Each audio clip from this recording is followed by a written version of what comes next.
Hello दोस्तों, आपका इस वीडियो में स्वागत है। आज हम इस वीडियो में जनरल स्टडीज के एक टॉपिक क्लाइमेट चेंज को डिस्कस करेंगे। ये टॉपिक चूज करने का मेरा एक कारण ये भी है कि हिमाचल प्रदेश में पिछले कुछ दिनों में बारिश ने बहुत तबाही मचाई। ब्यास नदी का रौद्र रूप देख के लोग बहुत घबरा गए थे। उनका घबराना और उनका डरना स्वाभाविक भी था कि जिस तरह से नुकसान हुआ है, जिस तरह से लोगों के घर बहे हुए हैं, जिस तरह से पुल बहे हैं, तो उससे डरना बहुत स्वाभाविक है। और क्या ये तबाही सिर्फ प्राकृतिक कारणों से हुई या फिर इसमें इंसानों का भी कुछ रोल था, या फिर ये तबाही सिर्फ यहाँ पे हो रही है, हमारे हिमाचल में हो रही है, या दुनिया भर में इस तरह की बहुत सारी घटनाएं हो रही है? क्या इन सब का कारण एक कॉमन हो सकता है कुछ?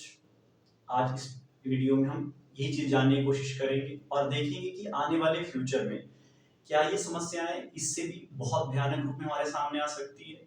हम कैसे इन समस्याओं के लिए तैयार रहेंगे, अपने लेवल पे, अपने इंडिविजुअल लेवल पे, अपने गवर्नमेंट के लेवल पे, एज ए सिटीजन या फिर एज ए कंट्री हम इस प्रॉब्लम के साथ सॉल्यूशन करने के लिए क्या एफर्ट कर सकते हैं, देखते हैं आज की वीडियो में।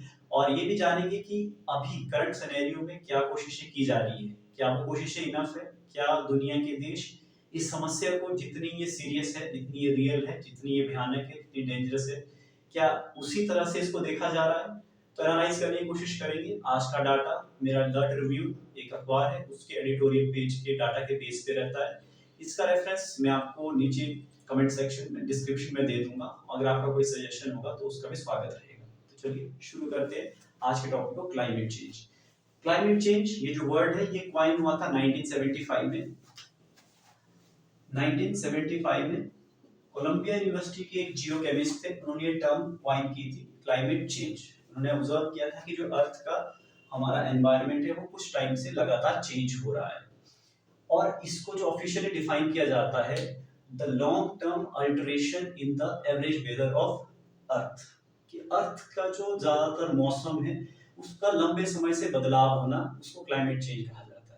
इसको आप अपनी डेली लाइफ में भी ऑब्जर्व कर सकते हैं कि आजकल जो मौसम है, जो नॉर्मली मौसम हुआ करता था आज से 50 साल पहले, एक जो साइकिल था, पूरा का पूरा साइकिल आज की डेट में डिस्टर्ब हो गया है।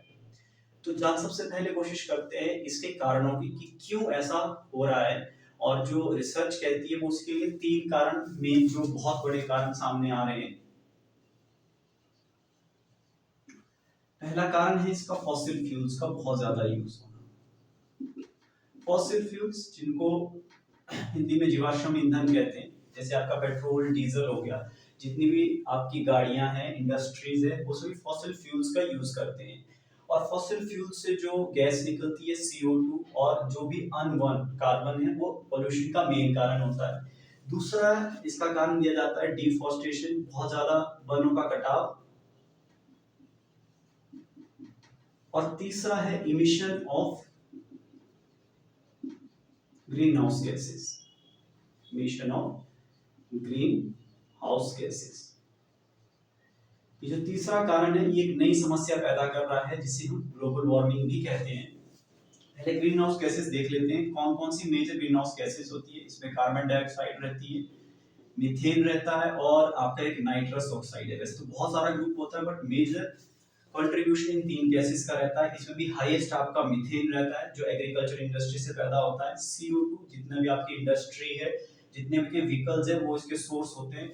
और ये हमारे अर्थ को क्या करते हैं, गर्म करते हैं, उसके वार्मिंग। जैसे इसका ग्रीन हाउस गैसेस का जो मेन इफेक्ट निकल के सामने आता है वो है ग्लोबल वार्मिंग, वो है ग्लोबल वार्मिंग, मतलब हमारे ग्लोब का गर्म होना।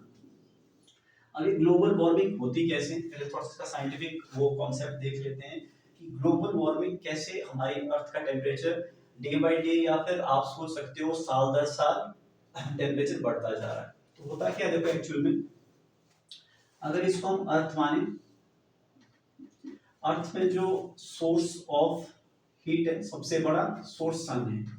सन से आने वाले जितने भी रेडिएशन है, जो भी हीट है, वो रेडिएशन के फॉर्म में आता है। अर्थ एक ऐसा प्लेनेट है जिसपे लाइफ एग्जिस्ट करती है। उसका एक कारण ये भी है क्योंकि यहाँ पे जो जीने के लिए एक तापमान है, प्रॉपर तापमान है, इसको हम थर्मल इक्विलिब्रियम भी कहते हैं, वो मेंटेन्ड है। अर्थ सन से आने वाली जो रेडिएशन है उसका जो 70% पार्ट है उसको अर्थ ऑब्जॉर्व कर लेती है, और इसका जो 30% पार्ट है वो वापस रिफ्लेक्ट हो जाता है एनवायरनमेंट में।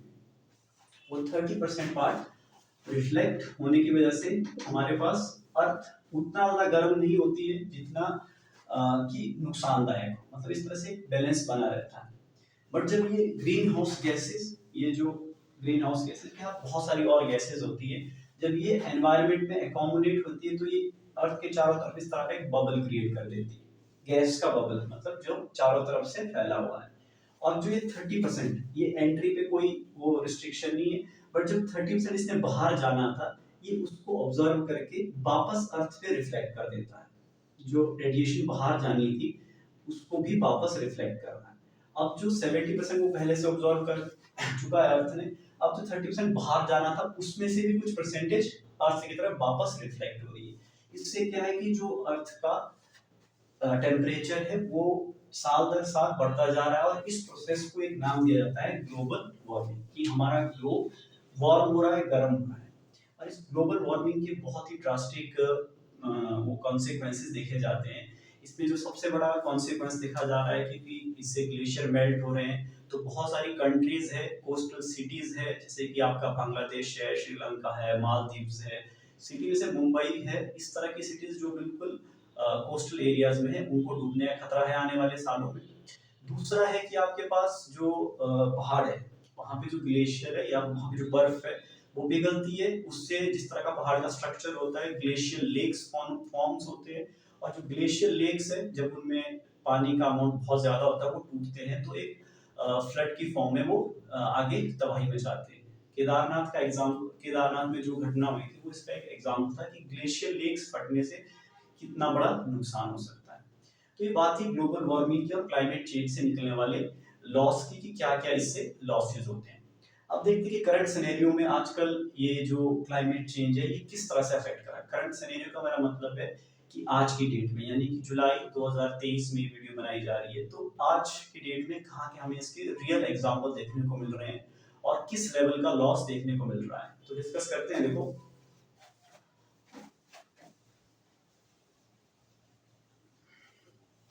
अगर आप न्यूज़ फॉलो करते होंगे तो दो बहुत मेन कॉजेज चले हैं एक वर्ल्ड लेवल पर।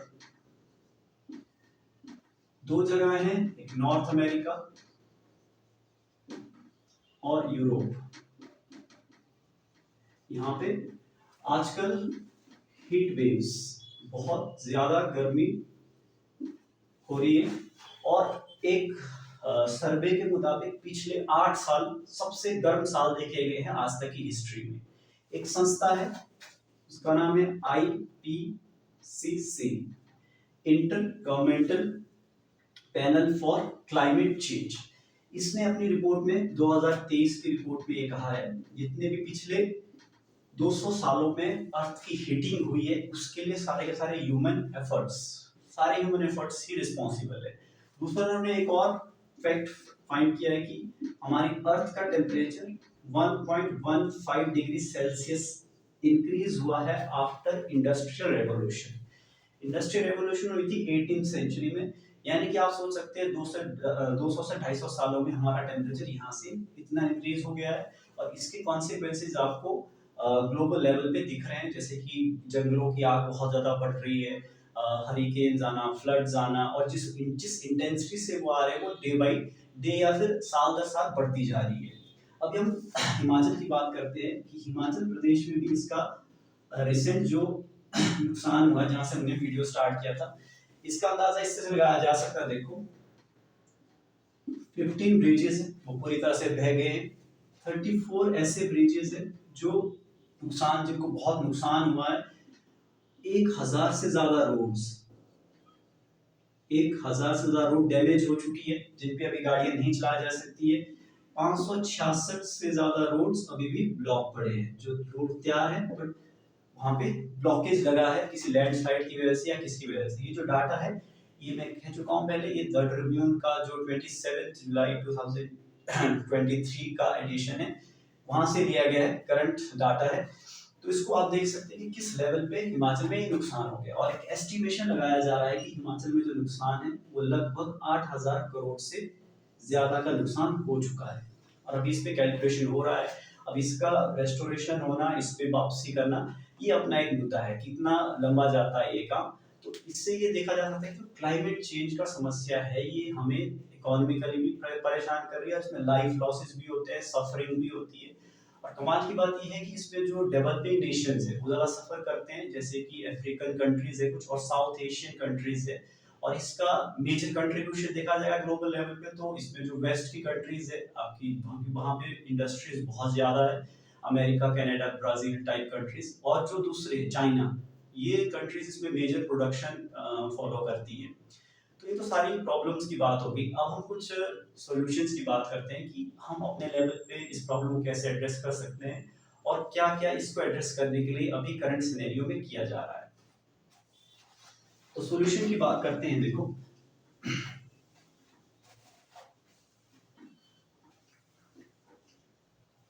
सॉल्यूशन की बात करते हैं तो सबसे पहला जो सॉल्यूशन किया जा सकता है कि ग्रीन हाउस गैसेस के इमिशन को कम किया जाए। ग्रीन हाउस गैसेस का जो इमिशन है वो कम हो। उसका एक दो मेन जो हो सकता है कि व्हीकल्स, जो प्राइवेट व्हीकल्स है उनकी संख्या कम की जाए, पब्लिक ट्रांसपोर्ट को और ज़्यादा कंफर्टेबल बनाया जाए, रोड ज़्यादा अच्छे हो ताकि लोग अपने व्हीकल के कंपैरिजन में पब्लिक व्हीकल को ज़्यादा यूज़ कर सके। इंडस्ट्रीज का कुछ अल्टरनेटिव देखा जाए, इंडस्ट्रीज में फ्यूल या एनर्जी सोर्स कोई नया खोज करने की कोशिश की जाए। कुछ ऑप्शंस दिए जा सकते हैं, जैसे कि एनर्जी सोर्स के तौर पे जो इस प्रॉब्लम को थोड़ा सॉल्व करने में हेल्प कर सकते हैं। एनर्जी सोर्स में आपका सोलर एनर्जी पे ज़्यादा इन्वेस्टमेंट की जानी चाहिए क्योंकि ये नेचुरल सोर्स है। विंड एनर्जी पे ज़्यादा इन्वेस्ट किया जाना चाहिए। हाइड्रो पावर एनर्जी है, ये कुछ सोर्सेज हो सकते हैं जहां से हमें एनर्जी की नई तरह, अभी रिसेंटली कुछ और सोर्सेज सामने आए हैं। हाइड्रोजन इकोनॉमी जिसको कहते हैं, हाइड्रोजन को एज ए फ्यूल यूज किया जाना चाहिए। और एक जो चीज है इथेनॉल, ये आपने काफी टाइम से सुना होगा। इथेनॉल बनता है एग्रीकल्चरल वेस्ट से। इथेनॉल को एक बायोफ्यूल की तरह यूज करने पे ज्यादा इन्वेस्टमेंट हो रहा है, इंडिया में भी एफर्ट हो रहे हैं, और इसको देखा जा रहा है कि इस तरह का एक एनर्जी सोर्स नया डेवलप किया जा सकता है या फिर किया जाना चाहिए। ये कुछ एनर्जी सोर्स के लेवल पे सॉल्यूशन देखे जा सकते हैं। अब हम अपने लेवल पे करते हैं डिस्कस की एज ए सिटीजन हम इस फील्ड में क्या कंट्रीब्यूशन दे सकते हैं, फिर हम इंडिया के करंट स्टैंड की बात करेंगे। एज ए सिटीजन, सिटीजन क्या क्या कर सकते थे। सबसे पहले तो हम लोगों को इस प्रॉब्लम के प्रति अवेयर होना पड़ेगा, इसकी इंटेंसिटी को समझना पड़ेगा। जितने भी हमारे पढ़े लिखे लोगों का ग्रुप है उसमें इस प्रॉब्लम को डिस्कस किया जाना चाहिए, कुछ सॉल्यूशन डिस्कस होने चाहिए, और जितना इसका इम्पैक्ट है उसको समझते हुए कुछ प्रैक्टिकल सॉल्यूशंस की तरफ जाना चाहिए। दूसरा है कि ज़्यादा से ज़्यादा ट्री ग्रो कर सकती है, ये हमारे हाथ में कि पेड़ ज़्यादा से ज़्यादा उगाया जाए। पेड़ उगाने से क्या होता है, तो हमारे पास रिसोर्स बन जाता है। पेड़ कई तरह के हमें जो चीज़ें देता है, लकड़ी देता है, फल देता है। बट पेड़ों का एक कारण ये है कि इससे फॉरेस्ट कवर बढ़ जाता है, आपका फॉरेस्ट कवर बढ़ जाता है। और जो फॉरेस्ट कवर है वो एक तरह के कार्बन सिंक का काम करता है, कार्बन सिंक का काम करता है। आपको एक सिंपल सा कॉन्सेप्ट पता है, जो पेड़ पौधे वो CO2 लेते हैं और ऑक्सीजन छोड़ते हैं, और जितना भी जो कार्बन सिंक का मतलब ये कार्बन को गेन करते हैं। जितना हमारा फॉरेस्ट कवर ज्यादा होगा उतना जो एक्स्ट्रा कार्बन डाइऑक्साइड है या फिर कार्बन है ये उसको ऑब्जॉर्ब करेगी, उससे हमारे पास ग्लोबल वार्मिंग को डील करने में हेल्प मिलेगी। और जैसे अपने लेवल पे अपना लाइफस्टाइल सुधारा जा सकता है, कोशिश किए कि पब्लिक ट्रांसपोर्ट का ज़्यादा से ज़्यादा यूज़ करें। और कार पूलिंग एक चीज़ होती है कि अगर आपके पास आपकी कम्युनिटी में 2-3 लोगों के पास कार है तो आप कार पूलिंग करके मतलब वीकली किसी एक बंदे की कार में जा सकते हैं, इंडिविजुअल कार्स में जाने के कंपैरिजन में। इससे क्या होता है कि कम इमिशन होगा, और अपने व्हीकल है बट कम यूज़ करेंगे तो उससे एमिशन में आपका कंट्रीब्यूशन हो सकता है।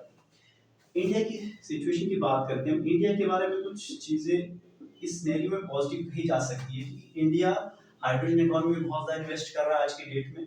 और एक बात अच्छी है कि इंडिया ने जो टारगेट लिया था अपना कि जो 50% अपनी एनर्जी रिक्वायरमेंट है वो नॉन फॉसिल फ्यूल से पूरा करेगा। इसके लिए इंडिया ने लक्ष्य 2030 का रखा था, बट ऐसा अभी जो करंट डाटा मिल रहा है उसके अकॉर्डिंग लग रहा है कि ये टारगेट शायद 2027 तक इंडिया अचीव कर लेगा। एक दूसरी पॉजिटिव बात है इंडिया के लिए, इंडिया सिर्फ एकमात्र G20 कंट्री है जिसने अपने प्रॉमिस को, एक कॉन्फ्रेंस हुई थी पेरिस में 2015 में, इसको नाम दिया जाता है COP21, कॉन्फ्रेंस ऑफ पार्टीज 21। ये हुई थी 2015 में, दिसंबर 2015 में। इस पे लगभग 196 देशों ने कमिटमेंट किया था कि वो अपना कार्बन इमिशन कम करेंगे और कोशिश करेंगे कि जो धरती का टेम्परेचर है वो 2 डिग्री सेल्सियस जितना इंडस्ट्रियल पीरियड में था उससे 2 डिग्री सेल्सियस ज्यादा एक्सीड ना करे। तो इस प्रॉमिस में इंडिया ने अपना बहुत कंट्रीब्यूशन दिया हुआ है, अपने प्रॉमिस को निभाया है एज कम्पेयर टू जो डेवलप्ड नेशन है। इसमें एक फैक्ट ये भी है कि इंडिया ने एक इंटरनेशनल सोलर अलायंस बनाई है, इंडिया और पेरिस ने मिला के। ये कोप का पार्ट नहीं है बट एक इंटरनेशनल सोलर अलायंस बनाया है। ये इंडिया और फ्रांस का एक कंबाइंड वो है, एफर्ट है दोनों ने। इसका जो हेडक्वार्टर है इंडिया में, ये हरियाणा में बनाया गया है, गुरुग्राम में। इसका जो लक्ष्य है कि सोलर इंडस्ट्री में ज्यादा से ज्यादा इन्वेस्टर्स को मोटिवेट किया जा सके कि सोलर इंडस्ट्री में ज्यादा से ज्यादा इन्वेस्ट किया जाए और जो सोलर एनर्जी को एज ए एनर्जी रिक्वायरमेंट बहुत बड़े सोर्स के तौर पे देखा जाए। ये तो कुछ इंडिया की बात हो गई। और इंडिया, हाँ, एक इंडिया की और फैक्ट है कि इंडिया इलेक्ट्रिकल कार्स के लिए भी काफी अच्छा इंफ्रास्ट्रक्चर बनाने की कोशिश कर रहा है ताकि हमें जो मैंने कहा था आपको, व्हीकल्स का एक अल्टरनेटिव मिल जाए। जितने हमारे इलेक्ट्रिकल व्हीकल्स है वहां से हमें जो पोल्यूशन है, CO2 का इमिशन है, वो कम होगा। अब लास्ट में बात करते हैं जैसे हिमाचल जैसी स्टेट में गवर्नमेंट के लेवल पे क्या सोल्यूशन हो सकते हैं जहाँ बहुत ज्यादा फ्लड्स आते हैं। गवर्नमेंट क्या क्या कर सकती है? देखो, गवर्नमेंट के लिए कुछ सोल्यूशन सुझाए जा सकते हैं कि जो सही सही जगह है जहाँ पे रिस्क है, जितने भी बड़ी बड़ी नदियां वहाँ चेक डैम्स बनाया जाए। जितना भी जो एनक्रोचमेंट वाला एरिया है उसको कम से कम किया जाए, बैरियर लगाए जाने चाहिए रिवर के साइड में। रिवर के साइड में सॉइल रिटेनिंग प्लांट्स, जो सॉइल को काफी रिटेन करते हैं, पकड़ के रखते हैं, उस तरह के प्लांटेशन की जानी चाहिए। और जितने भी एहतियाती कदम है या फिर जो भी नदियों के चारों तरफ है उनकी चैनलाइजेशन करना और प्रोटेक्शन बनाना, लोगों को उसके आसपास घर बनाने से रोकना, ये सब चीजें की जा सकती है। तो ये कुछ सॉल्यूशंस है जो हमें इस लेवल पे करने चाहिए, अपने सीजन के लेवल पे करने चाहिए। मुझे उम्मीद है कि आपको इस वीडियो में दी गई जानकारी पसंद आई हो। जैसे कि मैंने कहा कि इसमें जितने भी फैक्ट्स प्रेजेंट किए गए हैं ये एक एडिटोरियल पेज है, आप 27 जुलाई का एडिशन देख सकते हैं द ट्रिब्यून का, ये उससे लिए गए हैं। बट मेन मकसद है कि आपको इस प्रॉब्लम का इंटेंसिटी पता होना चाहिए, आप इस प्रॉब्लम को डिस्कस कीजिए, देखिए दुनिया में क्या क्या सोल्यूशन निकाले जा रहे हैं और क्या वो इतने इनफ है या नहीं है, क्योंकि कल हम लोगों को ही ये प्रॉब्लम ज़्यादा रूप में फेस करनी है। तो उम्मीद है कि आपको इसमें जानकारी दी गई पसंद आई हो। इस तरह के अगर आपको एनालिसिस वीडियो पसंद आ रहे हैं तो आप कमेंट में बता सकते हैं, तो इस वीडियो पे और भी काम किया जा सकता है। आज के लिए इतना ही।